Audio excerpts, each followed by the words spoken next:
హల్లెలూయా హల్లెలూయా. దేవునికి మహిమ కలుగును గాక. ప్రభునామములో మీ అందరికి వందనాలు చెల్లిస్తున్నాను. మార్కు సువార్త చూసుకుందామండి. మార్కు సువార్త 7వ అధ్యాయం 25 నుంచి 30 వచనాలు అందరం కలిసి చదువుకుందాం. 25 నుంచి 30 వచనాలు. అపవిత్రాత్మ పట్టిన చిన్న కుమార్తె గల ఒక స్త్రీ ఆయనను గూర్చి విని వెంటనే వచ్చి ఆయన పాదముల మీద పడెను. ఆ స్త్రీ సురోపేనికయ వంశమందు పుట్టిన గ్రీసు దేశస్థురాలు. ఆమె తన కుమార్తెలో నుండి దెయ్యమును వెళ్ళగొట్టమని ఆయనను వేడుకొనెను. ఆయన ఆమెను చూచి, పిల్లలు మొదట తృప్తి పొందవలను, పిల్లలు రొట్టె తీసుకొని కుక్క పిల్లలకు వేయుట యుక్తము కాదను. అందుకు ఆమె, నిజమే ప్రభువా, అయితే కుక్క పిల్లలు కూడా బల్ల క్రింద ఉండి పిల్లలు పడవేయి రొట్టె ముక్కలు తినును కదా అని ఆయనతో చెప్పాను. అందుకు ఆయన, ఈ మాట చెప్పినందుకు వెళ్ళుము, దయ్యము నీ కుమార్తెని వదిలిపోయిందని ఆమెతో చెప్పాను. ఆమె ఇంటికి వచ్చి తన కుమార్తె మంచం మీద పండుకొని ఉంటయు దయ్యము వదిలిపోయి ఉండుటయు చూచెను. దేవునికి మహిమ కలుగును గాక. హల్లెలూయా హల్లెలూయా. ఇక్కడ మనం చూస్తున్నాం, గొప్ప కార్యం జరిగింది. ఈవిడ ఇశ్రాయేలీలు కాదు, తర్వాత దేవుడిని ఎరిగినటువంటి స్త్రీ కాదు, కానీ ఆయన ఇక్కడ చూస్తున్నాము అపవిత్రాత్మ పట్టిన చిన్న కుమార్తె గల యొక్క స్త్రీ ఆయనను గూర్చి విన్నది. విని వెంటనే వచ్చి ఆయన పాదముల మీద పడెను. ఆ స్త్రీ మరి చూస్తున్నాము పాదాల మీద పడ్డది. అంతేకాకుండా విశ్వాసం అనేది ఉంచింది. అక్కడ రాయబడలేదు, కానీ నమ్మింది, పాదాల మీద పడ్డది, దేవుని సన్నిధికి వచ్చింది. అయితే యేసుప్రభు వారు చెప్తున్నా, నేను నా పిల్లలు తీసుకొని మీకు ఇవ్వను అంటే. అయితే ఇక్కడ అందుకని యేసుప్రభు వారు చెప్తున్నారు, ఈ పని నేను చేయకూడదని. అది చెప్పినప్పుడు ఆవిడ ఏమంటుంది, ఆ బల్ల కింద పడేసిన ఆ రొట్టె ముక్కలు కూడా కుక్క పిల్లలు తింటాయి, నేను అలాడదాన్ని అని మీరు అనుకోండి, నేను కుక్కలాడదాన్ని అని మీరు అనుకోండి అనేసి యేసు ప్రభుతో చెప్పినప్పుడు ఆయన ఏం చేశారు, వెంటనే ఆయన తినను కదా. అందుకు ఆయన ఈ మాట చెప్పినందున, వెళ్ళుము, దయ్యము నీ కుమార్తెని వదిలిపోయిందని ఆమెతో చెప్పాను. దేవునికి మహిమ కలుగునుగాక. ఏం చేసింది, మొదట పాదాల మీద పడ్డది, రెండోది తగ్గించుకున్నది, తర్వాత ఏం చేసింది, విన్నది, ఆయన గూర్చి విన్నది మొదట. ఈ విషయాలన్నీ చూసి అందుకే కొంతమంది కొన్ని విషయాల్లో రాశారు, నేను ఇక్కడ ఉండను, అన్య జనాంగాల్లోకి వెళ్ళిపోతాను. పౌలు చెప్తాడు, అక్కడ శాస్త్రులు పరిసయ్యులు వీళ్ళు ఏం చేస్తారంటే పౌలు వాక్యం ఎక్కడ చెప్తే అక్కడ, ఎక్కడ చెప్తాడని చూసి పట్టుకొని ఎలాగైనా ఆ మాటలు వినకుండా చేద్దామని చాలా ప్రయత్నాలు చేసినప్పుడు పౌలు అంటాడు ఏమని, తన ఒక తువ్వాలు తీసుకొని దులిపేసుకొని నేను అన్యజనుల యొద్దకు వెళ్ళిపోతాను, ఎందుకంటే విశ్వాసం వారికి ఉంది, అందుకని అన్యజనుల దగ్గరికి వెళ్ళిపోతానని పౌలు చెప్పినట్లుగా వాక్యం ఉంది. తర్వాత ఎంతో స్నేహితులు ఎవరంటే మరి మార్తా, మరియా, లాజరు ఏంటంటే అక్కడ కూడా ఇంట్లోనే ఉండేవారు. ఆ ఇల్లు అంటే వాళ్ళంటే చాలా ఇష్టం యేసు ప్రభు వారికి. అక్కడ కూడా ఏం చెప్పారంటే, ఇంట నుండి బయలుదేరి సముద్రం తీరం యొద్దకు వెళ్ళారు. యేసు ప్రభు వారు మత్తయి సువార్తలో ఆ మాటలు ఉంటాయి. ఇంటిలోంచి ఎక్కడికి వెళ్ళారు, సముద్ర తీరము. సముద్రము అన్య జనాంగాలకి గుర్తు. కొంతమంది విశ్వాసం చూసి ఈ మాటలు చెప్పి వారి విశ్వాసాన్ని బలపరిచినట్లుగా చూస్తున్నాం. దేవునికి మహిమ కలుగునుగాక. హల్లెలూయా. ఇంటికి వెళ్ళేసరికి చనిపోయిన నీ కుమార్తె వదిలిపోయిందని ఆమెతో చెప్పాను. ఆమె ఇంటికి వచ్చి తన కుమార్తె మంచం మీద పండుకొని ఉండుటయు దయ్యము వదిలిపోయి ఉండుటయు చూచెను. దేవునికి మహిమ కలుగునుగాక. ఇటువంటి విశ్వాసం ఉండాలి. మొదట ఏం చేసిందండి, విన్నది, రెండోసారి పాదాల మీద పడ్డది, తర్వాత నేను ఒక కుక్కని, అంటే ఒక క్రమం ఉంది అందులో, ఆవిడలో ఒక క్రమం ఉంది. నేను ఒక కుక్కని, ఏంటండి బల్ల మీద పడేసిన కుక్క పిల్లలు తింటాయి కదా, అటువంటి వ్యక్తిని నేను అని ఎప్పుడైతే చెప్పిందో అందుకు ఆయన ఏం చేశారు, వెళ్ళుము, నీ కుమార్తెని దెయ్యం వదిలేసిందని చెప్తారు. అయితే యేసు ప్రభువుని నమ్ముకున్నటువంటి వ్యక్తులు ఈ మూడు చేసినప్పుడు తప్పకుండా స్వస్థత వస్తుంది. ఏంటండి, కొంచెం డబ్బులు ఉన్నాయంటే ఏం చేస్తారు, హాస్పిటల్కి వెళ్తారు, ఎన్నెన్నో చూపించుకొని హాస్పిటల్కి వెళ్ళాలి. ఎందుకంటే యెషయాకి ఏం చెప్పాడు దేవుడు, హిజ్కియాకి మందు పంపించాడు. ఏం మందు పంపించాడండి, అంజూరపు పండ్లు ముద్ద పంపించి ఆ పుండుకి కట్టమని చెప్పినప్పుడు అక్కడ స్వస్థత అనేది వచ్చింది. మనిషి జీవితంలో రోగాలు ప్రతి ఒక్కరికి వస్తాయి, రాదు అని మాట లేదు. కానీ యేసు ప్రభు దగ్గరికి వచ్చాక నీ జీవితం ఎలాగుంది, చాలామందికి వస్తాయి, రావని లేదు. దైవజనులకు వచ్చినాయి, అలాగనే అనేక మంది జీవితాల్లో వచ్చినాయి. కొంతమంది అయితే రోగాలతో చనిపోయిన వాళ్ళు కూడా ఉన్నారు. ఏదో విధంగా చావు వస్తుంది. కానీ ఇక్కడ జరిగిన కార్యం ఏంటంటే, ఆవిడ వినడం నేర్చుకోవాలి. ముందు వినడం నేర్చుకోవాలి, బైబిల్ చదవడం నేర్చుకోవాలి, ప్రార్థన చేయడం నేర్చుకోవాలి. ఇవేమీ లేకుండా ఏంటంటే వాళ్ళు ఎవరో చేస్తారు, మన పని అయిపోద్దని అనుకుంటారు. అందుకే ఏం చేస్తారంటే దేవుడికి చేయవలసిన చెయ్యరు. కాబట్టి ఏమవుతాయంటే దేవుడి మాట వినరు, దేవుని వాక్యాన్ని వినరు, వాక్యానుసారంగా జీవించరు. ఈవిడైతే ఏం చేసింది, విన్నది ఇతను తప్పకుండా నా కుమార్తె దెయ్యాన్ని వదలగొడతాడు అనుకుంది. పాదాల మీద పడ్డది. పాదాల మీద ఎప్పుడైతే పడ్డదో దేవుని కనికరం దిగింది. తర్వాత ఏం చేసింది, తగ్గించుకుంది. 3 లక్షణాలు ఈ స్త్రీలో ఉన్నాయి. ఆ 3 లక్షణాలకి దేవుడు గొప్ప విడుదల తన కుమార్తెకి తనకి కూడా ఇచ్చారు. దేవునికి మహిమ కలుగునుగాక. యెషయా గ్రంథం చూసుకుందాము. 53వ అధ్యాయం 5వ వచనం చదువుతాను. మన అతిక్రమ క్రియలను బట్టి అతడు గాయపరచబడెను, మన దోషములను బట్టి నలుగగొట్టబడెను, మన సమాధానార్థమైన శిక్ష అతని మీద పడెను, అతడు పొందిన దెబ్బల చేత మనకు స్వస్థత కలుగుచున్నది. ఈ విశ్వాసం చాలామందికి లేదు. ఈ విశ్వాసం చాలామందికి లేదు. అతడు పొందిన దెబ్బల చేత స్వస్థత కలిగిందంట.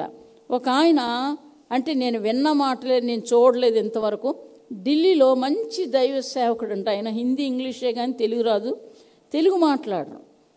అయితే అక్కడికి వెళ్ళేసరికి ఏమి నేర్పిస్తారట? విశ్వాసం నేర్పిస్తారట. ఆయన మీకు ఏదైనా సమస్య ఉన్నా, మీకు ఏదైనా రోగం ఉన్నా ఏంటంటే అలా చెప్తుండండి అస్తమానం, తప్పకుండా జరుగుతుందని. ఏం చెప్తారట? ఇలాగంటే అలాగంటే అది వినడట ఆయన. ముందు మీరు విశ్వాసం ఉంచండి, మీరు మారు మనసు పొందండి, పాప క్షమాపణ ఉన్నదో లేదో చూసుకోండి, తర్వాత మీరు అస్తమానం ఈ మాటలు మాట్లాడండి అని చెప్పి ఈ యెషయా గ్రంథంలో ఈ మాట ఏం చెప్తారట? అతడు పొందిన దెబ్బల చేత మనకు స్వస్థత కలుగుచున్నది అని. మీకెవరికైనా అనారోగ్యాలు ఉంటే ఈ మాట చెప్పండి అని చెప్పినప్పుడు ఒక అవయవం లేనటువంటి వ్యక్తి ఏంటండి అదే మాటలు అక్కడికి వెళ్ళి ఆరాధనలో చెప్పినప్పుడు ఆ అవయవం వచ్చేసింది, లేని అవయవం వచ్చేసింది. దేవునికి మహిమ కలుగునుగాక. అంటే దేని వలన వచ్చింది? విశ్వాసం వలన వచ్చింది. విశ్వాసం వలన వచ్చింది. ముందు మన కొరకు ఆయన గాయపరచబడ్డాడు, మన పాపాల కొరకు సిలువ వేయబడ్డాడు, మన పాపాలు తీసేయడం కొరకే ఆయన గాయపరచబడ్డాడని మనం ఏం చేయాలి? విశ్వాసం ఉంచి ఆ వ్యక్తిలో నుంచి నాకు స్వస్థత వస్తుంది, ఆ దేవుడిలో నుంచి నాకు స్వస్థత వస్తుందని ఎప్పుడైతే మనం అనుకుంటామో ఏంటండి తప్పకుండా స్వస్థత వస్తుంది. నెల రోజులు అవనివ్వండి, లేకపోతే 10 రోజులు అవనివ్వండి, 5 రోజులు అవనివ్వండి, ఏంటంటే తప్పకుండా ఆ విశ్వాసాన్ని ప్రకటించాలి. నోటుతో ఒప్పుకోవాలి, నోటుతో ప్రకటించడం మొదలు పెట్టాలి. అప్పుడు దాని యొక్క ఫలితాన్ని మనం చూడగలుగుతాం. ఇది ఇక్కడ యేసు ప్రభువులో ఉన్నటువంటి లక్షణాలు. ఈయన ఇంకా చనిపోక ముందు చెప్తున్న మాటలు. దేవునికి స్తోత్రాలు కలుగునుగాక. మన అతిక్రమ క్రియలను బట్టి అతడు గాయపరచబడెను. అంటే మనిషిలో ఏముందండి? అతిక్రమాలు ఉన్నాయి. ఈ అతిక్రమాలు ఏం చేయాలి? ఒప్పుకోవాలి. ఎప్పుడైతే ఆయన గాయపరచబడ్డాడని చెప్తున్నారు ఇక్కడ, మన అతిక్రమ క్రియలను బట్టి అతడు గాయపరచబడను, మన దోషములను బట్టి అతడు నలుగగొట్టబడెను. నేను పాపినని చెప్తారా ఎవరి దగ్గరైనా? నేను చాలా మంచిదాన్ని, చాలా అంతా ఇంత అని చెప్తారు. కానీ ముందు పాపాన్ని ఒప్పుకోవడం నేర్చుకోవాలి, తర్వాత పరిశుద్ధతను నేర్చుకోవాలి. అది దేవుడికి ఇష్టం. ఎప్పుడైతే అలా జీవిస్తారో తప్పకుండా స్వస్థ వస్తుంది. దేవునికి మహిమ కలుగును గాక. చాలామంది టీవీలో చెప్తున్నారు సాక్ష్యాలు. ఆ సాక్ష్యాల్లో ఏముంటాయి? నేను ఇటువంటి పాపిని ఇలాగ చేశాను, అయితే నాకు తెలీదు ఇలాగ జరుగుతుందని. యేసు ప్రభు దగ్గరికి వచ్చాను, నన్ను స్వస్థపరిచారు. ఎంతోమంది జీవితాలు. నేను చనిపోయాను, నాకు సమాధి రెడీ చేసేసారు, ఇంకా సమాధికి తీసుకెళ్ళిపోదాం అనుకుంటున్నారు. ఆ సమయంలో యేసు ప్రభు నా దగ్గర నిలబడ్డం నేను చూశాను. ఆయన నన్ను బ్రతికించాడు, ఆ పరిస్థితి నుంచి ఈ పరిస్థితికి తీసుకొచ్చాడు. ఎంత విశ్వాసం ఉండాలి, ఎంత కృతజ్ఞత ఉండాలి, ఎంత తగ్గింపు ఉండాలి, ఎంత దేవుణ్ణి గణపరచాలి. ఇవన్నీ పొందుకుంటారు కానీ దేవునికి మహిమ వచ్చే పనులు ఏమీ చేయరు. ఒక సువార్త చెప్పరు, ఏంటండి అబద్ధాలు మానరు, దౌర్జన్యం మానరు. ఎవరి కోసం అని అనుకుంటారు కానీ ఎవరు ఏమీ చేయలేరు. వాళ్ళు అనుకుంటారు ఏంటండి ఎవరు ఏమీ చేయలేరు. నేనెంత బలవంతుణ్ణి, నేనెంత అంతా ఇంత అనుకుంటారు. ఆ బలం పనికిరాదు, ఏంటండి డబ్బు పనికిరాదు, దౌర్జన్యం అసలు పనికిరాదు. ఎంతోమంది బైబిల్లో ఉన్న వాళ్ళు చనిపోయారు, ఏంటంటే మహాబలిష్ఠులు. కాబట్టి మనం ఏం చేయాలి? దేవుడు నమ్ముకున్నటువంటి వ్యక్తుల్ని ఎవరు ఏమీ చేయలేరు. కాకపోతే పరిస్థితులను బట్టి భయం వేస్తుంది. కానీ ఆ పరిస్థితులు దేవుడు వాగ్దానం ఇచ్చి ఎలాగ నడిపిస్తాడో అది జీవించిన వాళ్ళకి తెలుస్తుంది. దేవునికి మహిమ కలుగునుగాక. హల్లెలూయా. జీవించడం నేర్చుకోవాలంటే ఏంటి? జీవించడం అంటే ఏంటండి అని అనుకోవచ్చు. ఆయన జీవింపచేయు ఆత్మ. ఏంటండి? జీవింపచేస్తాడు. ఎందుకు? దేవుని వాక్యం ఏం చెప్తుంది? ఆదికాండం 2వ అధ్యాయం మనం చూస్తే 7వ వచనంలో ఆయన నేల మంటితో నరుడిని చేశాడు, ఆయన జీవవాయు ఊదగ నరుడు జీవాత్మ ఆయను. ఎప్పుడు నరుడు ప్రాణం పోతుంది? ఎప్పుడు తొందరగా ఎందుకు చనిపోతారు? పాపాలు చేయడాన్ని త్వరగా చనిపోతారు. ఏంటండి, త్వరగా చనిపోతారు. అక్కడ జీవింపచేయ ఆత్మ వారిలో ఉండదు. మరణం కాపరి అయి ఉంటుందట. చాలా స్థలాల్లో దేవుని వాక్యం సెలవిస్తుంది. ఎప్పుడు వస్తాడని మరణం అటు ఎదురు చూస్తుందట. మన కీర్తన గ్రంథంలో ఉంది. దేవునికి మహిమ కలుగునుగాక. హల్లెలూయా. జీవించడం ఎలా జీవిస్తారు? ఎప్పుడైతే నీవు మారు మనసు పొందావో పరిశుద్ధతను కోరుకోవాలి.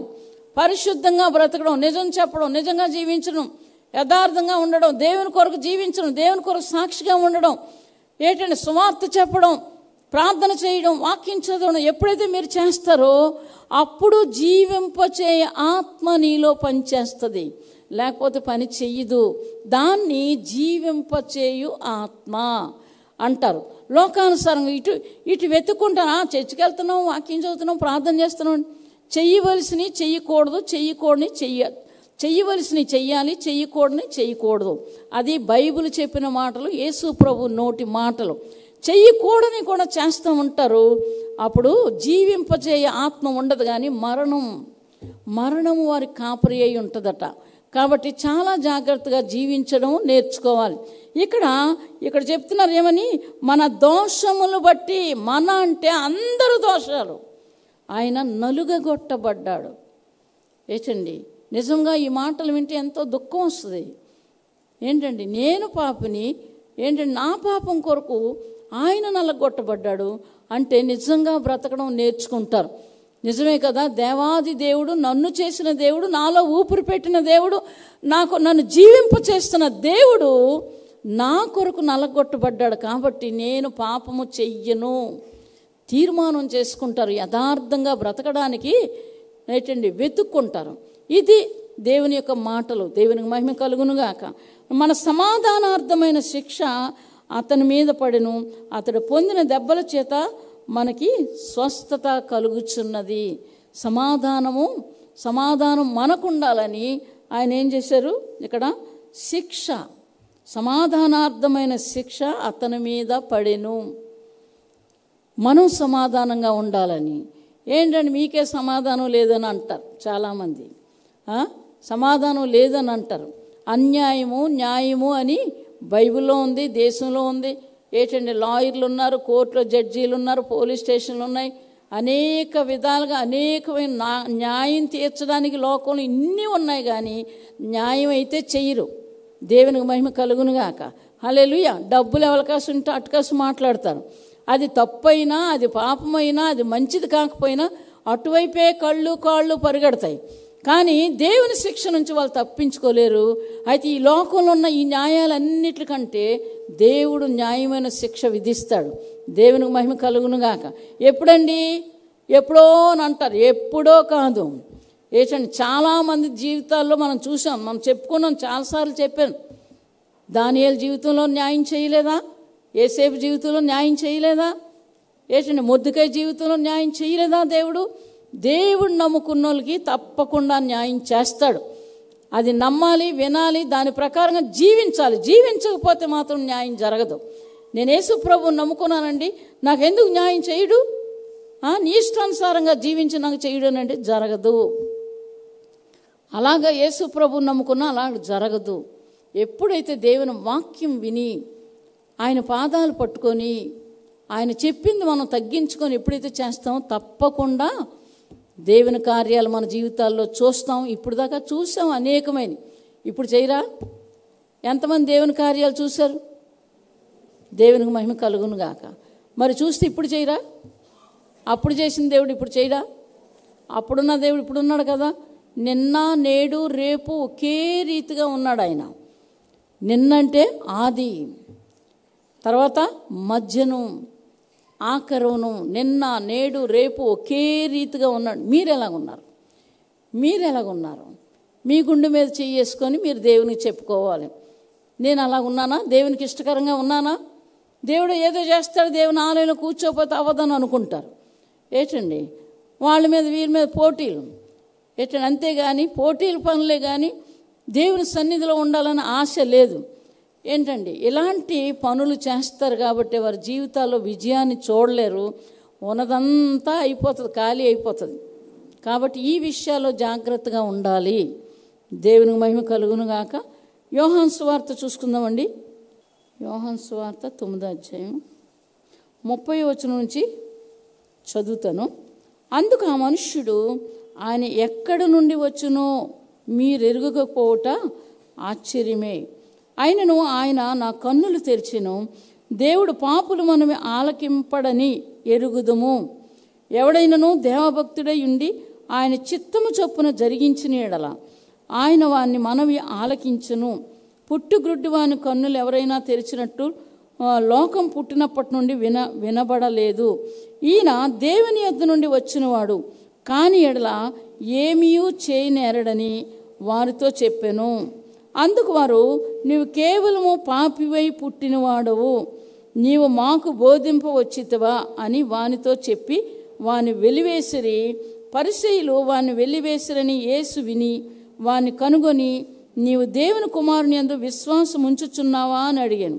అందుకు వాడు, ప్రభువా, నేను ఆయన యందు విశ్వాసం ఉంచుటకు ఆయన ఎవడని అడుగగా, యేసు, నీవు ఆయనను చూచుచున్నావు, నీతో వాడు ఆయనే అనెను. అంతటి వాడు, ప్రభువా, నేను విశ్వసించుచున్నాను అని చెప్పి ఆయన మ్రొక్కెను.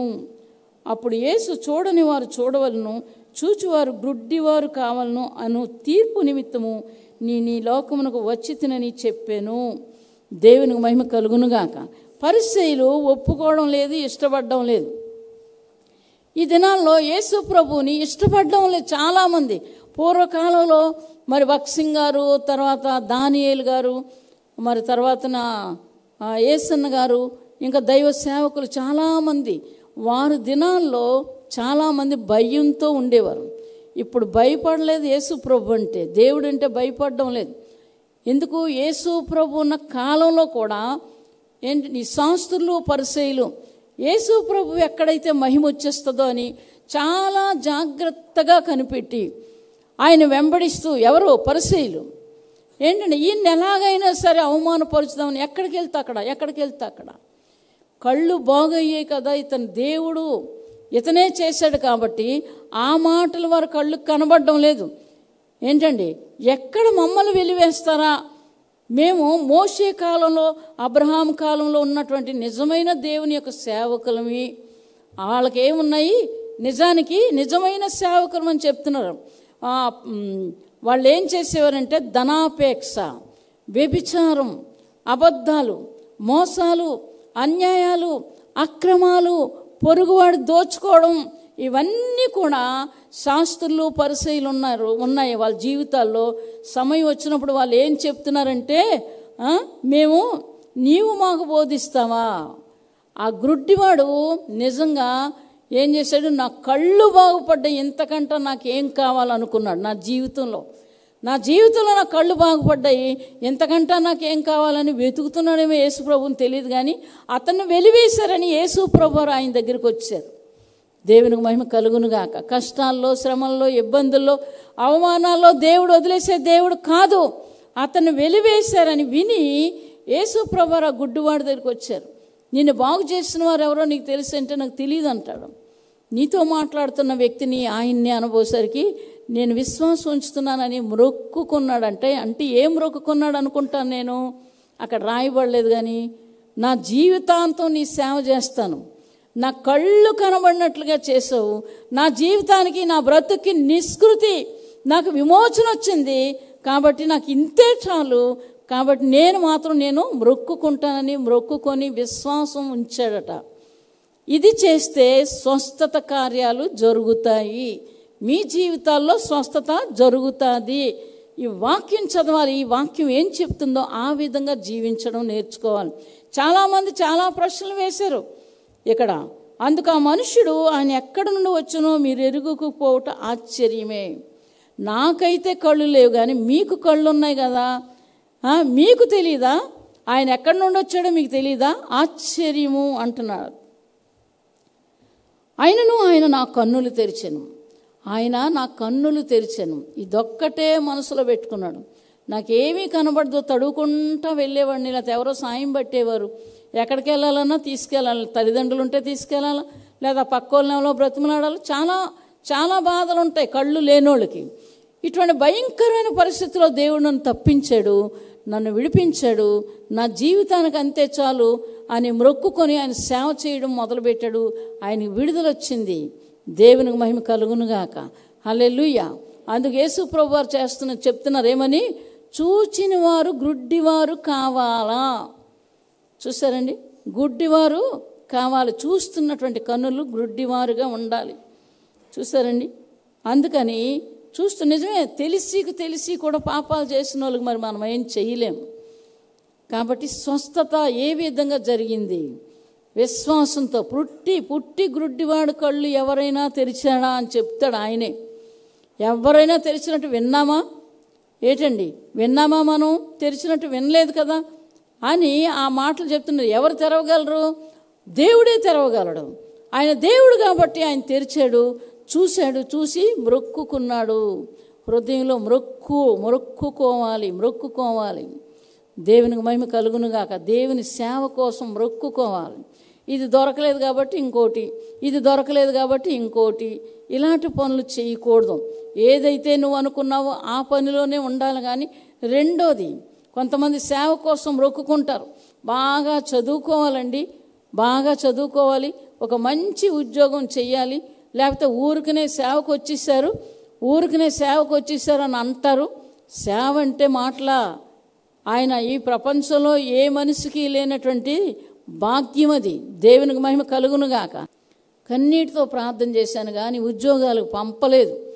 దేవుడు మాట వింటున్నాను కాబట్టి దేవుడు నన్ను ఈ దినాన్ని ఇలా ఉంచాడు. దేవునికి మహిమ కలుగునుగాక. ఉంటున్నానో లేదని మీతో నేను చెప్తున్నానో దేవుడికి తెలుసు. దేవునికి మహిమ కలుగునుగాక. హల్లెలూయా, హల్లెలూయా. కాబట్టి ఈ గుడ్డివాడు దేవుని యందు విశ్వాసం ఉంచాడు, మొక్కుకున్నాడు, తన పని తను చేశాడు. ఎందుకండి రోగం తగ్గలేదు అంటారు? క్రియలు బాగోవు.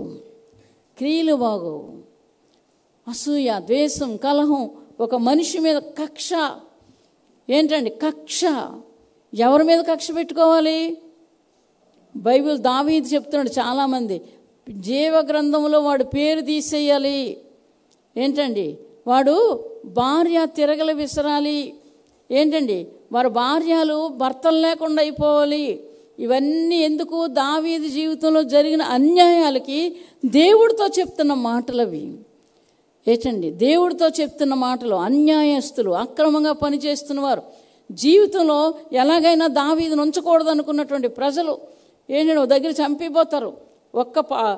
ఇలా తిరిగి చూసేసరికి దావీదు మీదకి, దావీదుకు దగ్గర ఉన్నటువంటి వాళ్ళు సైనికులు ఏం చేస్తారు? వాళ్ళు వచ్చి మూగేసి దావీదుని తీసుకొని వెళ్ళిపోతారు. దేవునికి మహిమ కలుగునుగాక. అంత అభిమానంగా దావీదు దగ్గర ఉన్నారు. దావీదు ప్రేమించేవాడు, వాళ్ళు కూడా ప్రేమించేవాడు. కానీ వ్యతిరేకులు ఉన్నారు, వాళ్ళ గురించి కనిపెట్టుకొని తప్పించారు. ఆ విధమైనటువంటి సేవా జీవితాల్లో వారు ఉన్నారు కాబట్టి మహారాజులుగా బైబిల్లో వెలుగుతున్నారు. అలాంటి సేవ చేసినటువంటి వాళ్ళు అందరూ కూడా దేవుడు వారిని విడిచిపెట్టలేదు. దేవునికి మహిమ కలుగునుగాక. ఈ గుడ్డివాడు ఏం చేస్తున్నాడు? నాకు ఇదే చాలు, నా బ్రతుకు, నా కళ్ళు కనబడుతున్నాయి. ఏంటండి, దేవుడు సన్నిధికి అందరూ వస్తారు. ఇంట్లో అందరూ వస్తారు కానీ కుటుంబ ప్రార్థన ఉండదు. సమయం వస్తే తాగుతామండి. ఏంటండి, తాగుతాము, తింటాం, మాంసం ఎక్కడ దొరుకుతుందో తింటాం, తాగుతాం, దేవుని మందిరానికే వస్తారు. స్వస్థత ఎలాగొస్తుంది? భయంకరమైనటువంటి పనులు చేస్తారు. కుటుంబాలు విడగొట్టడం, చెడగొట్టడం, భయంకరమైన జీవితాలు జీవించడం. స్వస్థత ఎలాగొస్తుంది? యేసు ప్రభువుని నమ్ముకున్నామండి, మందిరానికి వెళ్తున్నాం, వాక్యం చదువుతున్నాం, నీ హృదయమే దేవుడికి ఇవ్వలేదు. ఎన్నో అద్భుతాలు చూసావు, నిన్ను పోషిస్తున్నాడు, పెంచుతున్నాడు, ఎక్కడికి వెళ్తే అక్కడ క్షేమంగా తీసుకొస్తున్నాడు. ఇవన్నీ మర్చిపోయి నీ హృదయం ఇవ్వలేదు, నీకు స్వస్థత రాలేదు. కాబట్టి ఈ విషయాలు గుర్తు చేసుకోవాలి. దేవునికి మహిమ కలుగునుగాక. హల్లెలూయా. మత్తయి సువార్త చూద్దామండి, 14:34. అక్కడ జనులు ఆయన గుర్తుపట్టి చుట్టుపట్ల ఉన్న ఆ ప్రదేశం అంతటికి వర్తమానం పంపి రోగులందరినీ ఆయన యొద్దకు తెప్పించి వీరిని నీ వస్త్రపు చెంగు మాత్రం ముట్టనిమ్మని ఆయన వేడుకొనిరి. ముట్టిన వారందరూ స్వస్థత నొందిరి. దేవునికి మహిమ కలుగునుగాక. హల్లెలూయా. యేసు ప్రభు వారు వస్తున్నారంటే చాలు అక్కడున్న జనాలు ఏం చేసేవారు, ఆ జనాలు ఏం చేసేవారంటే వర్తమానాలు పంపించారు, ఒక మనిషిని పంపించేవారు. ఆ దినాల్లో ఉత్తరాలు ఎక్కడి, ఫోన్లు ఎక్కడి, తర్వాత ఇలాంటివి ఏమీ లేవు. ఒక మనిషి వెళ్ళాలి రావాలి. ఇలాగ వర్తమానాలు పంపించి జనులందరినీ పోగేసి ఆయన వస్తున్నాడు, నీ రోగం పోదు, నీ రోగం పోదు, నీకు బాగుంటుంది, నీకు బాగుంటుంది ఇలా చెప్పుకొని యేసు ప్రభు వారి దగ్గర తీసుకొచ్చారు. తీసుకొచ్చిన తర్వాత అక్కడ ఏం చెప్తున్నారు, ఇక్కడ శిష్యులు చెప్తున్నారు, వర్తమానం పంపి రోగులందరినీ ఆయన యొద్దకు తెప్పించి వీరిని వస్త్రపు చెంగు మాత్రమే ముట్టనిమ్మని ఆయన వేడుకొనిరి. ముట్టిన వారు అందరూ స్వస్థత నొందిరి. సంపూర్ణ స్వస్థత వాళ్ళకు వచ్చింది. దేవునికి మహిమ కలుగును గాక. ఎంత కష్టపడి ఎంత దూరం నుంచో యేసు ప్రభు వారి దగ్గరికి వచ్చారు. మా రోగాలు పోతాయి, మాలో ఉన్న దెయ్యాలు పోతాయి, మాకు మంచి జీవితం వస్తుందని ఆశపడి దూరం నుంచి వచ్చినటువంటి వ్యక్తులు విశ్వాసం ఉంచారు. ఆయన ముట్టుకున్నారు, స్వస్థత పొందుకున్నారు. దేవునికి మహిమ కలుగునుగాక. హల్లెలూయా, హల్లెలూయా. కాబట్టి ఇంకా చెడ్డదేమైనా ఉందేమో చూసుకోవాలి. ఇంకా మారలేనటువంటి విషయాలు ఏమైనా నీలో ఉన్నాయేమో చూసుకోవాలి. మారు మనస్సు పొందాలి. మేను అబద్ధాలు మానేయాలి. అబద్ధాలు, దౌర్జన్యం ఏంటంటే దౌర్జన్యం, అబద్ధాలు ఇటువంటివి మానేసుకోవాలి. ఏంటంటే ఆ జీవితం దేవుడు ఇష్టపడతాడు. దేవుడికి నీ జీవితం తెలియాలి, మీ జీవితాలు దేవుడికి తెలియాలి. దేవుడు మిమ్మల్ని చూడాలి, మనుషులు కాదు. మనుషులు చూస్తే ఈరోజు ఒకలాగా రేపు ఒకలాగా తయారవుతారు. దేవుడు మన జీవితాల్లో చూస్తే ఆయన మన నిజాయితీ, మన యథార్థత, ఆయనకి ఇష్టకరమైన జీవితం, ఆయన కొరకు బ్రతికే బ్రతుకు ఎప్పుడైతే మనం బ్రతుకుతామో ఆయన చూసి మన జీవితాల్లో కార్యం ఆయన చెయ్యాలి. దేవునికి మహిమ కలుగునుగాక. హల్లెలూయా. అందేది అందకుండా అయిపోతుంది, తినేది తినకుండా అయిపోతుంది, త్రాగేది త్రాగకుండా అయిపోతుంది. ఎందుకు? ఆయన ఆశ్రయించరు. అప్పుడు ఏం చేస్తారు? ఏమీ దొరకలేదు, ఇంకేదో ఒకటి చేద్దామని మోసాలు మొదలు పెడతారు. ఈ మోసాలు అస్తమానం చెల్లవు. బైబిల్ అలా చెప్పలేదు, లోకం కూడా అలా చెప్పలేదు. ఏంటంటే అన్యాయం చేస్తున్నావు, అన్యాయానికి తగిన శిక్ష పొందుకుంటావు అని లోకం కూడా చెప్తుంది. ఎందుకు? వాళ్ళ జీవితాల్లో అన్యాయం అనుభవిస్తున్నారు కాబట్టి గట్టిగా చెప్పగలుగుతున్నారు. దేవునికి మహిమ కలుగునుగాక. హల్లెలూయా. అన్యాయానికి సపోర్ట్ చేసిన వాళ్ళు కూడా దేవుడు ఉంచడు. ఈ విషయాలు యేసు ప్రభు చెప్తున్న మాటలు. ఆయన వారు వర్తమానం పంపారు. వారి హృదయాలు మంచి హృదయంతో దేవుని దగ్గర పరిగెత్తి వచ్చారు. ఆయన ఏం చేశారు? ఆయన చెయ్యలేదు, ఏమీ వేయలేదు. ఆయన చెంగు ముట్టుకున్నారు, స్వస్థతలు పొందుకున్నారు. అద్భుతాలు వారి జీవితాల్లో చూశారు. మనిషి మారడం నేర్చుకోవాలి, మారిపోవడం నేర్చుకోవాలి. మారకుండా ఎక్కడున్నామంటే అక్కడే ఉన్నామంటే అది కుదరదు. యేసు ప్రభువుని నమ్ముకొని ఏంటంటే చర్చిలో కూర్చున్నాం, బైబిల్ చదువుతున్నాం, ఇవి కుదరదు. యేసు ప్రభువుని నమ్ముకొని ఇంట్లో ఉండి కూడా నీ హృదయం దేవునికి ఇస్తున్నావా లేదా? ఈ 100 మంది నన్ను చూడలేదు కాబట్టి నేను ఇంట్లో పాపం చేస్తాను, లేకపోతే ఎవరి దగ్గర పాపం చేస్తాను, అవతలోడు పాపం చేస్తాను. ఇలాంటి పాపిష్టి జీవితాలకి దేవుని కార్యాలు జరగాలంటే జరగవు, స్వస్థత అసలు జరగదు. కాబట్టి ఈ విషయాలు జ్ఞాపకం చేసుకొని ఎక్కడ చెప్తున్న వీరిని నీ వస్త్రపు చెంగు మాత్రమే ముట్టనిమ్మని ఆయన వేడుకొనిరి. ఏం చేశారు? వేడుకున్నారు. ఎంత ప్రార్థన చేశారు. బాధ రోగాలు, కుష్టు రోగాలు, తమ్మండుగురిని బాగు చేశాడు. 10 మందిని. తమ్మండుగురు దేవుని దగ్గరికి వచ్చారు. ఒకడు తమ్మండుగురు కూడా వెళ్ళిపోయారు. ఒక్కడు మాత్రం కృతజ్ఞతతో ఏంటండి, నా భయంకరమైన వాసన, నా భయంకరమైన జీవితం ఏంటంటే నన్ను బాగు చేశాడు. ఆయన కృతజ్ఞత కలిగిన జీవితంతో యేసు ప్రభు దగ్గరికి వచ్చాడు. యేసు ప్రభు అన్న తమ్మండుగురేరి వెళ్ళిపోయారు. ఇటువంటి లక్షణాలు ఉండాలి. కృతజ్ఞత కలిగిన జీవితాలు ఉండాలి. ఏంటండి, మేలు చేసిన వాళ్ళు కీడు చేద్దాం, వీళ్ళు ఎలా పాడైపోతారా, వీళ్ళు ఎలాగా నశించిపోతారా, ఎప్పుడు పాడైపోతే మేము చూస్తామా? ఈ బుద్ధులు ఉన్న వాళ్ళు ఎప్పుడు పైకి రారు. కాబట్టి ఈ విషయం నీ చేత అయితే మంచి మాట చెప్పు. అమ్మా నీకు ఉద్యోగం వస్తుంది, అమ్మా నీకు ఇంకా దేవుడు నిన్ను పైకి తీసుకొస్తాడు, నువ్వు బ్రతుకుతావు, నువ్వు చనిపోవు, ఆ రోగం నిన్నేం చేయదు. ఇలాంటి మంచి మంచి మాటలతో నువ్వు ఎప్పుడైతే చెప్తావో వారి హృదయంలో సంతోషం వస్తుంది. కొంతమందికి నిజంగానే స్వస్థ వస్తుంది. దేవునికి మహిమ కలుగునుగాక. నీ మాటల వలన నీ మాటల వల్ల అలాగే గద్దించాలి. తప్పు చేసిన వాళ్ళు మాత్రం వదలకూడదు, గట్టిగా మాటలు చెప్పాలి. అలాగని కొట్టేయడం, ఈడిచేయడం, ఈడిచేస్తామని కొట్టేస్తాం, ఇవి కాదు, ఈ జీవితం కాదు. ఏంటంటే ఈ విధంగా జీవించడం నేర్చుకోవాలి. స్వస్థత నీకు శీఘ్రంగా వస్తుందట. దేవునికి మహిమ కలుగునుగాక. హల్లెలూయా, హల్లెలూయా. ఇంకో మాట చూసుకుందామండి, మత్తయి సువార్త 4వ అధ్యాయం 23, 24, 25 వచనాలు. యేసు వారి సమాజ మందిరంలో బోధించుచు దేవుని రాజ్యమును గూర్చిన సువార్త ప్రకటించుచు ఏంటండి ప్రజల్లోని ప్రతి వ్యాధిని రోగమును స్వస్థపరచుచు గలిలయ అంతటా సంచరించాను. అక్కడ యేసు ప్రభువు వారు చెప్పిన మాట ఏంటంటే పరలోక రాజ్యం ఉన్నది అని అక్కడ సువార్తను ప్రకటిస్తున్నారు. ఈ సువార్త ప్రకటించి ఏం చేశారు, అక్కడ కొన్ని అద్భుతాలు వారి జీవితాల్లో చేశారు. దానిని బట్టి ఈయన దేవుడు, నిజమే పరలోక రాజ్యం ఉంది అని వారు విశ్వసించి అక్కడ రోగాలు పోయినట్లుగా మనం చూస్తున్నాం. ప్రకటించుచు ప్రజల్లోని ప్రతి వ్యాధిని రోగమును స్వస్థపరచుచు గలిలయ అంతటా సంచరించెను. ఆయన కీర్తి సిరియా దేశమంతటా వ్యాపించెను. నానా విధములైన రోగముల చేతను వేదనల చేతను పీడించబడిన వ్యాధిగ్రస్తులందరినీ, దయ్యములు పట్టిన వారిని, చాంద్ర రోగులను, పక్షవాయువు గలవారిని వారు ఆయన యొద్దకు తీసుకుని రాగా ఆయన వారిని స్వస్థపరిచెను. గలిలయ, దెకపోలి, యెరూషలేము, యూదయను ప్రదేశం అంతటి నుండి యోర్దానుకు అవతల నుండి బహుజన సమూహములు ఆయనను వెంబడించెను. సువార్త నమ్మారు. ముందు దేవుని వాక్యం విన్నారు, మారు మనసు పొందారు, అక్కడ స్వస్థపరచబడ్డం చూశారు. వారి జీవితాల్లో స్వస్థత కార్యాలు జరిగాయి.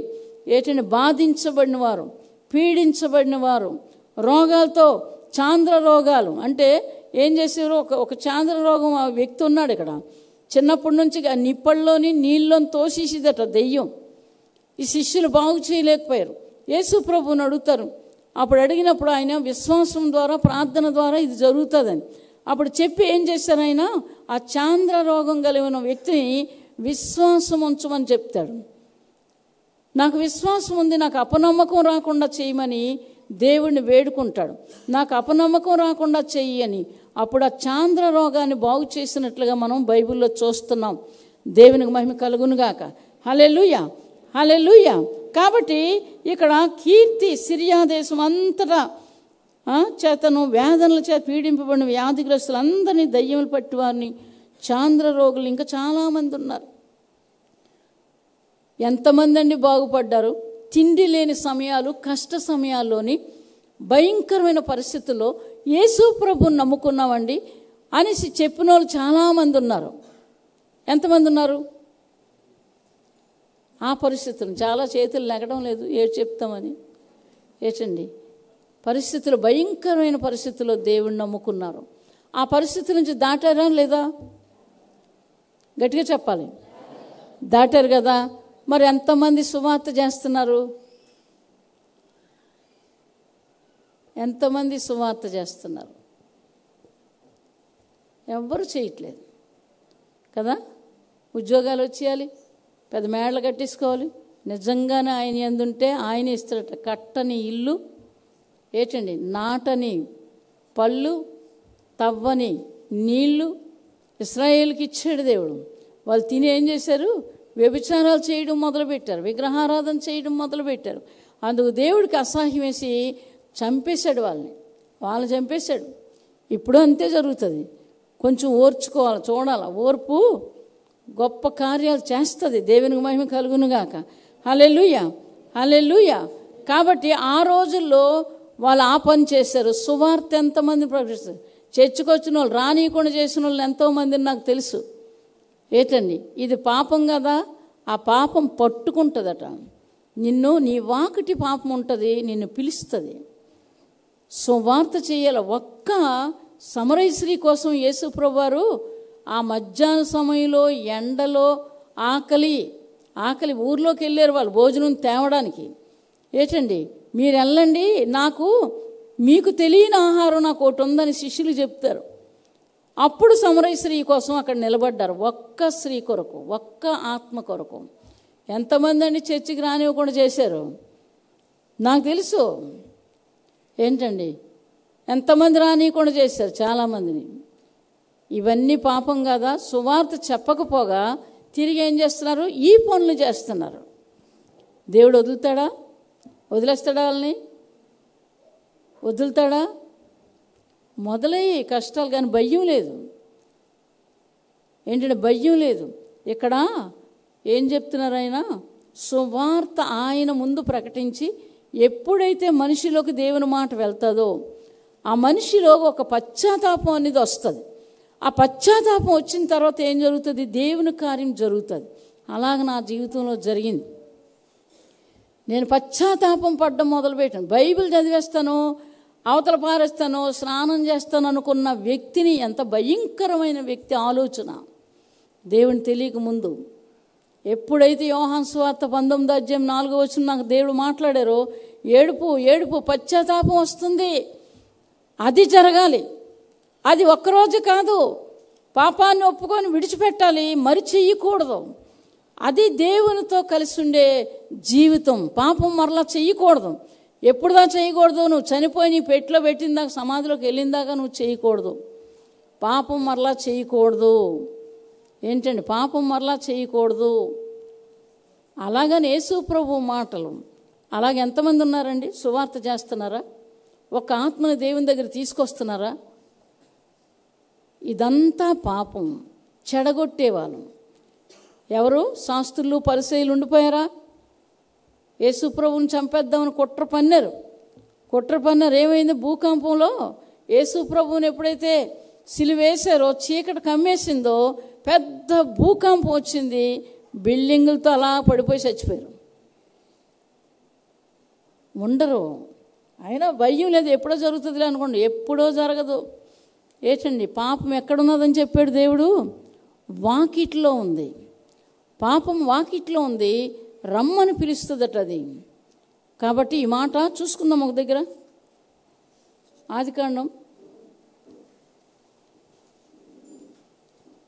4వ ఆదికాండం 4వ 5వ చదువుతాను. కయ్యూను అతని అర్పణ ఆయన లక్ష్య పెట్టలేదు. కాబట్టి కయ్యూనికి మిక్కుల కోపం వచ్చి అతడు తన ముఖము చిన్నబుచ్చుకొనగా, యెహోవా కయ్యూనుతో, నీకు కోపమేలా? నీ ముఖము చిన్నబుచ్చుకొని ఉన్నావేమి? నీవు సత్క్రియ చేసిన ఎడల తల ఎత్తుకొనవా? సత్క్రియ చేయని ఎడల వాకిటి పాపం పొంచి ఉండును, నీ ఎడల దానికి వాంఛ కలుగును, నీవు దాన్ని ఏలుదు అనెను. కయ్యూను తన తమ్ముడైన హేబేలుతో మాట్లాడాను. వారు పొలంలో ఉన్నప్పుడు కయ్యూను తన తమ్ముడైన హేబేలు మీద పడి అతను చంపెను. యెహోవా, నీ తమ్ముడైన హేబేలు ఎక్కడున్నాడని కయ్యూను అడుగగా, అతడు, నేను ఎరుగును, నా తమ్మునికి నేను కావలివాడినా అనెను. అప్పుడు ఆయన, నీవు చేసిన పని ఏమిటి? నీ తమ్ముని రక్తము యొక్క స్వరము నేలలో నుండి నాకు మొర్రపెట్టుచున్నది. కావున నీ తమ్ముని రక్తమును నీ చేతిలో పుచ్చుకొనుట నోరు తెరిచిన ఈ నేల మీద ఉండకుండా నీవు శపించబడుదువు. దేవునికి మహిమ కలుగునుగాక. ఏ పాపం చేయలేదు, కీడు చేయలేదు. ఒక మంచి బలి అర్పించాడు. ఈరోజు నిజమైన క్రైస్తవులంటే ఈ శ్రమలు ఎందుకు వస్తున్నాయి? వాళ్ళకి ఎందుకు వస్తున్నాయి? నిజముగా కన్నీరు, నిజముగా దేవుని పాదాలు తడపడం, నిజంగా దేవునికి మొర్ర పెట్టడం. ఈ కన్నీరు కార్చి దేవుని వైపే మా కార్యం జరగాలి, నీవే చెయ్యాలని మొర్ర పెడుతున్నారు. కాబట్టే జనాలందరికీ పగ. వాళ్ళంటే ఇంట్లో వాళ్ళకు పడదు, బయట వాళ్ళకు పడదు. ఏమైనా ఉందా నీ దగ్గర తీసుకోవడానికి? నీ దగ్గర ఏమైనా ఉందా తీసుకోవడానికి? లేదు కదా. కొన్ని కోట్లు ఉన్నాయా తీసుకోవడానికి? లేదు కదా. నువ్వేమైనా తప్పులు చేస్తున్నావా? ఏమైనా పొడి చేసావా? చంపేసావా? ఏమి లేవు కదా. ఇవన్నీ లేకపోతే నీ మీద ఎందుకు కక్ష? కయ్యూనికి కక్ష తమ్ముడి మీద. ఆయన అర్పించిన బలి వెళ్ళిపోయింది దేవుని దగ్గరికి. ఆ కక్ష. నువ్వు నీతిగా ఉండకూడదు, లోకానికి ఇష్టం ఉండదు అది. అందుకోసం కయ్యూన్ని హేబేలుని చంపేశాడు. నేలలో నుండి రక్తం మొర్రపెట్టిందంట. దేవుని యొక్క నీ తమ్ముని యొక్క స్వరం నేలలో నుండి మొర్రపెడుతుంది, నా దగ్గరికి వచ్చింది. ఆ నేల మీద ఉండకుండా నిన్ను చేస్తానని దేవుడు మాట ఇచ్చాడు. పాపం ఏం చేసింది? పిలుస్తుందట పక్క నుండి. ఎక్కడ ఉంటుందట? వాకిట్లో ఉంటుందట. ఎక్కడుంది? నీ ఎడల దానికి వాంఛ కలుగును. ఎక్కడుంది? సత్క్రియ చేసిన ఎడల వాకిట పాపము పొంచి ఉండును. నీవు సత్క్రియ చేసిన ఎడల తల ఎత్తుకొనవా? సత్క్రియ చేయని ఎడల వాకిట పాపం పొంచి ఉండును. దానికి ఎప్పుడు వస్తాడని ఎదురు చూస్తుందట. ఇటువంటి వాళ్ళందరికీ ఇదే గతి. కాబట్టి అలాంటివి రాకూడదు మా జీవితాల్లో. మేము మంచిగా బ్రతుకుతాం, పశ్చాత్తాపం పడతాం, దేవునికి మహిమకరంగా జీవిస్తాం అనుకుంటే దేవుడు గొప్ప విడుదల మీ జీవితాల్లో ఇస్తాడు. దేవునికి మహిమ కలుగునుగాక.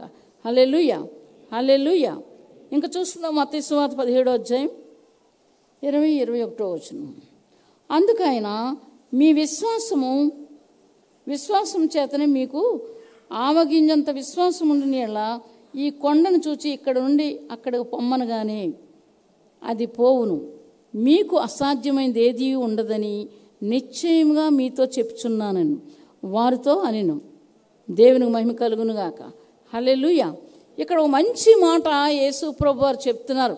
మీకు అసాధ్యమైంది ఏదీ లేదు. ఏంటండి, కొన్ని సంవత్సరాల నుంచి ప్రార్థన చేస్తున్నాడు, మాకు ఏం జరగలేదు. కొన్ని సంవత్సరాల నుంచే చేస్తున్నాం, మాకేమీ జరగలేదు.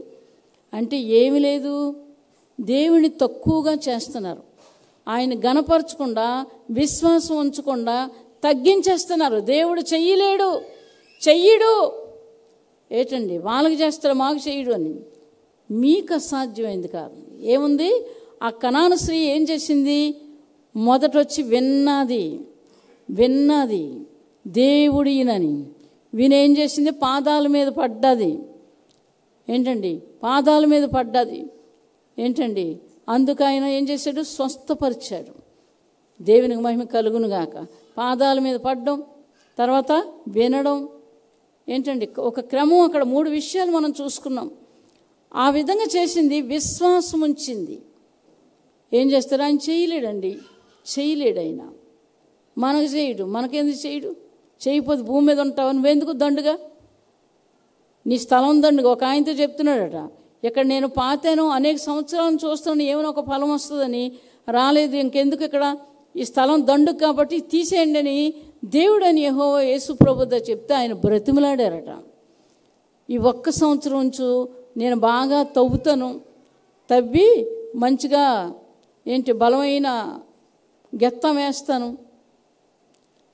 నీరు కడతాను, అన్నీ చేస్తాను, ఫలించకపోతే తీసేద్దు కానీ తండ్రి అని ఆ యేసు ప్రభు వారు తండ్రిని అడిగారట. అటువంటి జీవితాలు ఉన్నాయేమో చూసుకోండి ఎవరిలోనైనా. ఏంటండి, అటువంటి జీవితాలు ఉన్నాయేమో చూసుకోండి. నా స్థానం పోతుందేమో, నా జీవితం పోతుందేమో. యవనస్తులు చూసుకోవాలా. ఏంటంటే, దేవునితో సంబంధం తెగిపోతుందేమో. పాపం చేస్తే మీకు దేవునితో సంబంధం ఉండదు. గ్యారంటీ. అది బైబిల్ చెప్తున్న మాటలు నేను చెప్తున్నాను. ఎప్పుడైతే పాపం చేస్తారో దేవునితో సహవాసం ఉండదు. ఆయన చెప్తున్నారు, మీకు అసాధ్యమైంది ఏదీ లేదు. అంటే ఏం చేయాలి? ఒక పని జరగాలంటే ఏం చేయాలి? నేను ఎలాగైనా ఇది జయించాలి అన్నటువంటి వాళ్ళు ఏం చేస్తారు? ఉపవాసం ఉండి ప్రార్థన చేయాలి, కన్నీరు కార్చి ప్రార్థన చేయాలి, తగ్గించుకొని ప్రార్థన చేయాలి, విశ్వాసం ఉంచి ప్రార్థన చేయాలి.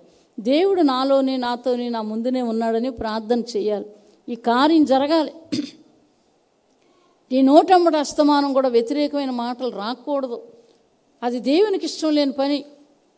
దేవుడికి ఇష్టం లేదు. నీ తండ్రి పోషించలేదు, నీ తల్లి పోషించలేదు, ఏంటండి, నిన్నెవరూ పోషించలేదు, అలాగనే రానిపడ్డది. కానీ యెహెజ్కేలు గ్రంథంలో ఆవిడనట బయట పారేస్తే ఆమె చూసుకుందాం ఒక మాట. ఆ మాట ఇక్కడ మీకు అసాధ్యమైంది ఏదీ లేదని చూసాం. యెహెజ్కేలు గ్రంథం చూసుకుందాం 16వ అధ్యాయం.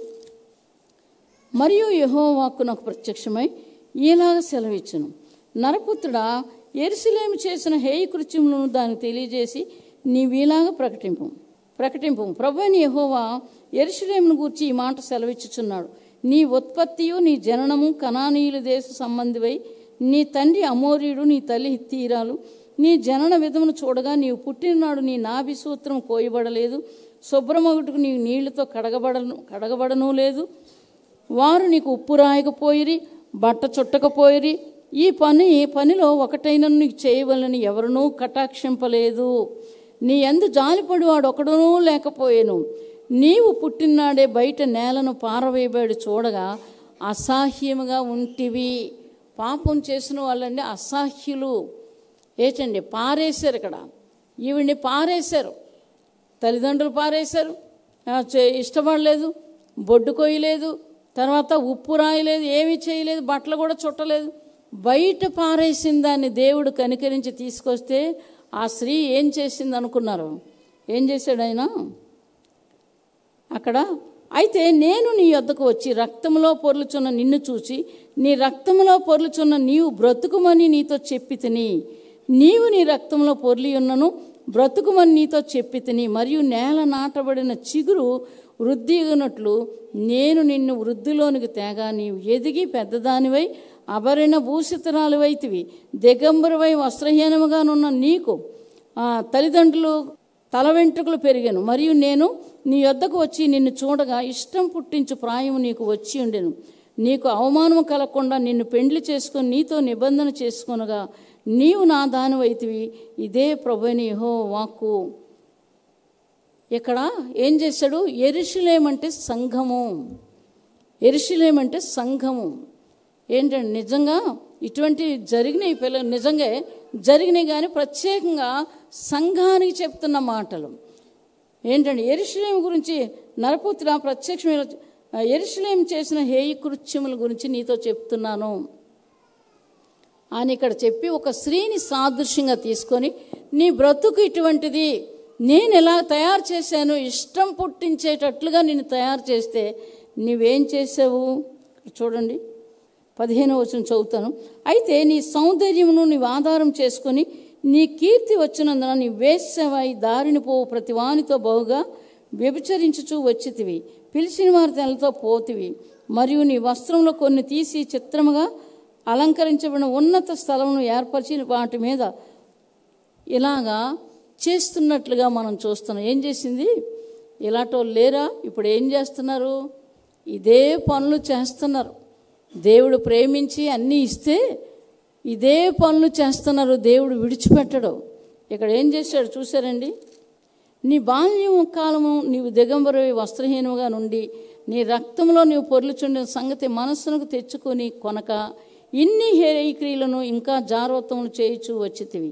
ఎంతగా చెడుతనం జరిగించినందున నీకు శ్రమ ఇదే ప్రభువు యెహోవాకు. నీవు వీధి వీధిని గుళ్ళు హేయక్రియలు వినియోగపరిచి నీ యొద్దకు వచ్చిన వారందరికీ నీ పాదములు మరియు నీవు మదించి ఉన్న నీ పొరుగువారైన ఐగుప్తీలతో వ్యభిచరించి నీ జారత్వ క్రియలను పెంపు చేసి నాకు కోపము పుట్టించితివి. కాబట్టి నేను నీకు విరోధనై నీ జీవనోపాధిని తక్కువ చేసి నీ కామవికార చేష్టలకు సిగ్గుపడి నీ శత్రువులను ఫిలిస్తీన్లు కుమార్తెలకు నిన్ను అప్పగించుచున్నాను. ఏమి లేకుండా చేసేస్తున్నాడు? బ్రతుకు లేకుండా దేవుడు చేసేస్తున్నాడు. దేవునికి మహిమ కలుగునుగాక. ఇలా జరగదా? అలా చేస్తే ఇలా జరగదా? చూడండి, జరుగుతాయి. ఇటువంటి వారి జీవితాల్లో జరుగుతాయి తప్పకుండా. అందుకే సత్యాన్ని వదలకూడదు, యథార్థతను వదలకూడదు. దేవునికి మహిమ వచ్చే జీవితమే జీవించాలి. పోతే పోయింది, ఏమండి 100 రూపాయలు వస్తున్నాయి, లేకపోతే 2000 ఇస్తున్నాడు, 3000 ఇస్తున్నాడు, ఆశ పడకూడదు. నీకున్నది కొంచెమే, దాన్ని 50,000 చేస్తాడు. నీకు ఎలాగైపోద్దండి? అవి కొత్తగా నోట్లు వచ్చేస్తాయి, అందులోకి వచ్చేస్తాయి అంటారు. నీకు ఎలా చేయాలో ఆయన చేస్తాడు. నువ్వు నమ్మితే దేవుని మహిమను చూస్తావని లాజరుతో చెప్పి బ్రతికించిన ఆ దేవుడు. ఒకవేళ ఆస్తులు ఉంచు, బంగారాలు ఉంచు, ఏవేవో ఉండొచ్చు. ఏంటంటే నువ్వు చచ్చిన తర్వాత ఎవరికి కావాలి? ఇక్కడ ఏం చేస్తారు? పాపిష్టి పనులు చేసి ఇష్టానుసారమైన జీవితాలు జీవించి పోగు చేసుకున్న డబ్బు ఇప్పుడు నువ్వు చస్తే ఎవరి పాలవుతుంది? అది ఎవరి పాలవుతుంది? అందుకని యేసు ప్రభువుని నమ్ముకొని పాపం మానేసుకోవడం నేర్చుకోవాలి, పరిశుద్ధంగా జీవించడం నేర్చుకోవాలి. అప్పుడు నీకు స్వస్థత దేవుడు ఇస్తాడు. దేవునికి మహిమ కలుగునుగాక. హల్లెలూయా. ఇక్కడ చెప్తున్నారు 17 బైబిల్లోని మత్తయి సువార్త చూసుకుందాం మరొకసారి. 17 అధ్యాయం ఇక్కడ 21వ వచనం చూద్దాము. మీకు అసాధ్యమైనది ఏది ఉండదని నిశ్చయంగా నీతో చెప్పుచున్నాను వారితో అనెను. మీకు అసాధ్యమైంది, దేవుడికి అసాధ్యమైనది ఏదీ లేదని వాక్యం మనం ఇక్కడ చూస్తున్నాం. ఏమని రాశారు ఇక్కడ? మార్కు సువార్తనా? యేసు వారిని చూసి ఇది మనుషులకు అసాధ్యమే కానీ దేవునికి సమస్తమును సాధ్యమని ఆయన దేవుని గురించి చెప్తున్నాడు. యేసు ప్రభువు వారు ఏమని చెప్తున్నారు? మీకు అసాధ్యమైంది ఏదీ లేదు. ఏంటండి మీకు అసాధ్యమైంది ఏదీ లేదు. ఈ మందిరం కట్టినప్పుడు చాలా 40 రోజులు ఫాస్టింగ్ ఉన్నాను. ఉపవాస ప్రార్థనలతోటి మందిరం కట్టబడ్డది. ఏంటండి చాలా జాగ్రత్తగా డబ్బులు కొంచెమే ఉంటే ఆ ఊరెళ్ళి తక్కువకి వస్తుంది, ఈ ఊరెళ్ళి తక్కువకి వస్తున్నారని వాళ్ళని తీసుకొచ్చి మన చర్చిలో వాళ్ళు ఒక ఇద్దరు నుంచుకొని వంటలు చేసి వాళ్ళకి పెట్టి వాళ్ళు తినేటప్పుడు నేను తినడానికి వచ్చేదాన్ని. తెల్లవారు 6 గంటకల్లా కిందకి దిగిపోయేదాన్ని పని చేయాలంటే, కింద నుంచి పైకి వచ్చేదాన్ని. ఏంటంటే వాళ్ళతో పాటు కూడా నేను కూర్చొని ఉండేదాన్ని, చేయించేదాన్ని పని. తర్వాత అక్కడి నుంచి ఎక్కడోళ్ళు ఏం చేసేవారు, అమ్మ మాకు 300 ఇస్తున్నారు, మీకు 150 ఇస్తున్నారా అని వాళ్ళు చెప్పేవారు. చెప్పగానే వీళ్ళు వెళ్ళిపోయేవారు. వెళ్ళిపోతే ఇంకొంతమంది తీసుకొచ్చేదాన్ని. అలాగా ఈ చర్చి పని చేశాను. ఈ గోడలన్నీ ఎంత కట్టించాను అనుకున్నారు? గోడలు కట్టడానికి 13,000 పెట్టి గోడలన్నీ కట్టించాను. నమ్ముతారా? అసలు నమ్ముతారా? ఇప్పుడైతే జరగని పని. ఆ దినాల్లో వాళ్ళకి ఇచ్చిన కూలి మొత్తం అంతా 13,000 ఇచ్చాను ఈ గోడలు కట్టడానికి.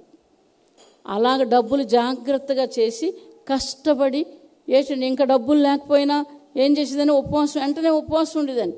ఉండి దేవుడు డబ్బులు ఇచ్చేవారు. ఆ డబ్బులతో మళ్ళీ పని మొదలు పెట్టేదాన్ని. అలాగ 40 అలాగ ఎన్నిసార్లు 40 సార్లు ప్రార్థన చేశాను. దేవునికి మహిమ కలుగునుగాక. హల్లెలూయా, హల్లెలూయా. కాబట్టి జయించాలి. జయించువారు నా తండ్రి రాజ్యంలో ఒక స్తంభంగా చేస్తాను. మంచిదే కదా. మంచిగా జీవిస్తే ఎవరు నిన్ను అంటారు? అంటారు, అనరాను కాదు, మంచిగా జీవిస్తేనే అంటారు. ఇప్పుడు చెప్పుకున్నాం కదా, నీతిమంతుల మీదకి అనేకులు వస్తారట. నీతిమంతులకి అనేకమైన శ్రమలు. దేవుడు దావీదు కీర్తనలో చెప్తున్నారు, అనేకమైన శ్రమలు, వాటన్నిటి నుండి తప్పిస్తానని దేవుడు చెప్పిన మాట.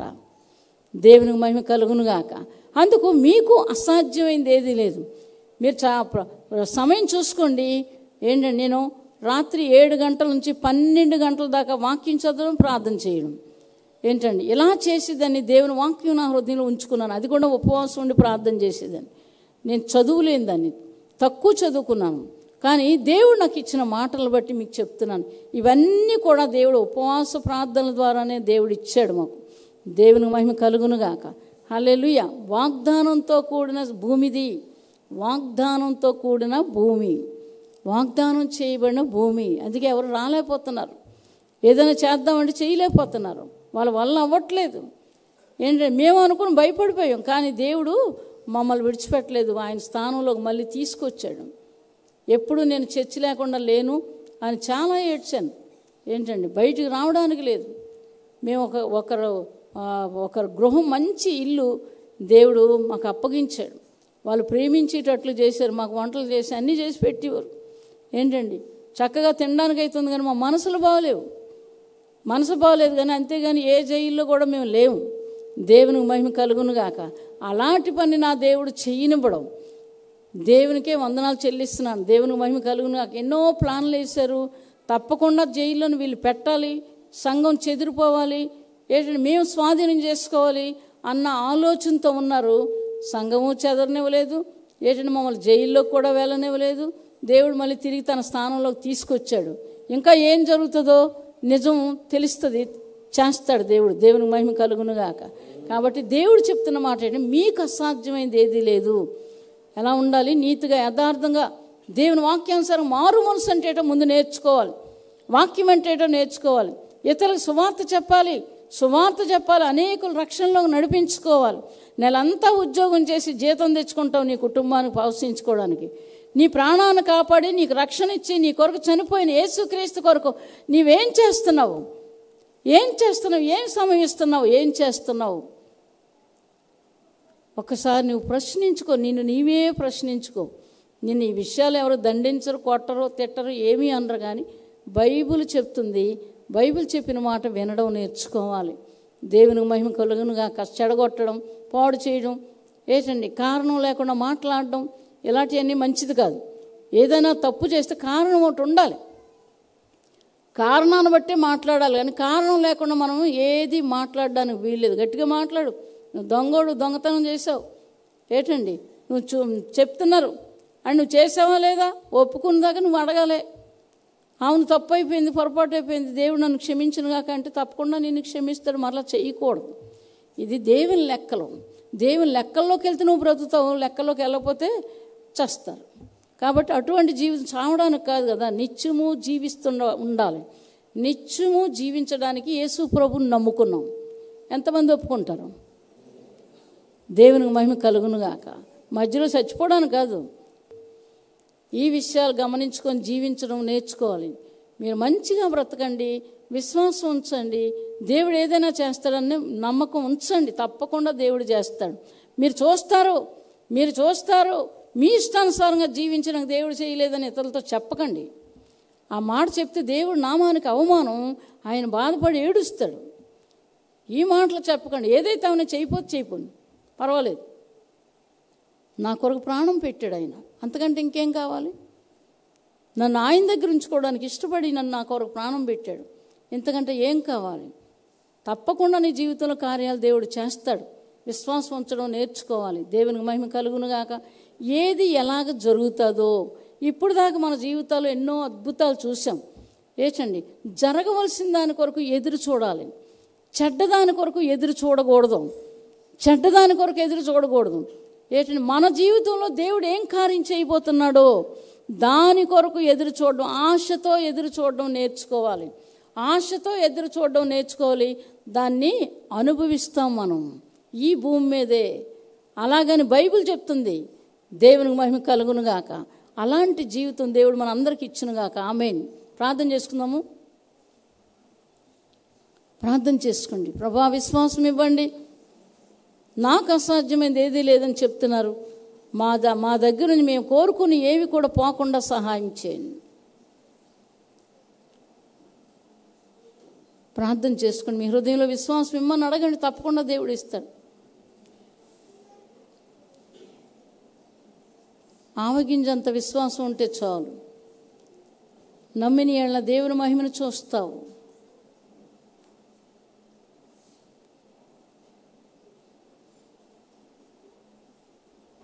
మహాపరిశుద్ధుడా, నీ పాదాలకు వందనాలు చెల్లిస్తున్నాం. దేవా, నీకు వందనాలు. వాక్యానుసారమైన జీవితాలు దయచేయండి. జీవాధిపతి మారు మనసు లేని వారికి ప్రభు మారు మనసు రక్షణ ఇవ్వండి. దేవా, విశ్వాసం ఇవ్వండి. దౌర్జన్యాలన్నీ మానేసిలా సహాయం చేయండి. దేవా, తగ్గించుకొని నాయన తండ్రి నీ పాదాల మీద పడే భాగ్యం దయచేయండి. వినేలాగా పాదాల మీద పడేలాగా సహాయం చేయండి. తగ్గించుకునే జీవితాలు దయచేయండి ప్రభా. మీ పాదాలు పట్టుకోవడానికి కృప దయచేయండి. జీవాధిపతి వాక్యం వారి హృదయంలో ఫలించి అభివృద్ధి చెందేలా సహాయం చేయండి. నూరంతుల ఫలితాన్ని దయచేయండి. మాకు వాళ్ళకి దయచేయండి. విశ్వాసం దయచేయండి. మీ చిత్తం జరిగించండి. యేసుక్రీస్తు నామమున అడిగి వేడుకొని ప్రార్థిస్తున్నాం తండ్రి. ఆమేన్. హల్లెలూయా, హల్లెలూయా.